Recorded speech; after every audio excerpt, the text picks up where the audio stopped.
ദുഷ്ടന്മാരുടെ ആലോചന പ്രകാരം നടക്കാതെയും പാപികളുടെ വഴിയിൽ നിൽക്കാതെയും പരിഹാസികളുടെ ഇരിപ്പിടത്തിൽ ഇരിക്കാതെയും യഹോവയുടെ ന്യായപ്രമാണത്തിൽ സന്തോഷിച്ച് അവൻ്റെ ന്യായപ്രമാണത്തെ രാപ്പകൽ ധ്യാനിക്കുന്നവൻ ഭാഗ്യവാൻ.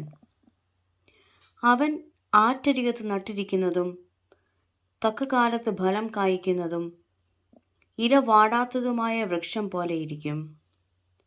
അവൻ ചെയ്യുന്നതൊക്കെയും സാധിക്കും. ദുഷ്ടന്മാർ അങ്ങനെയല്ല. അവർ കാറ്റുപാറ്റുന്ന പതിർ പോലെയത്രേ.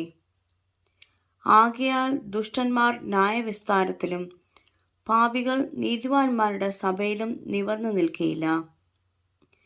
യഹോവ നീതിമാന്മാരുടെ വഴി അറിയുന്നു, ദുഷ്ടന്മാരുടെ വഴിയോ നാശകരമാകുന്നു. ബാരിക്കുമോർ.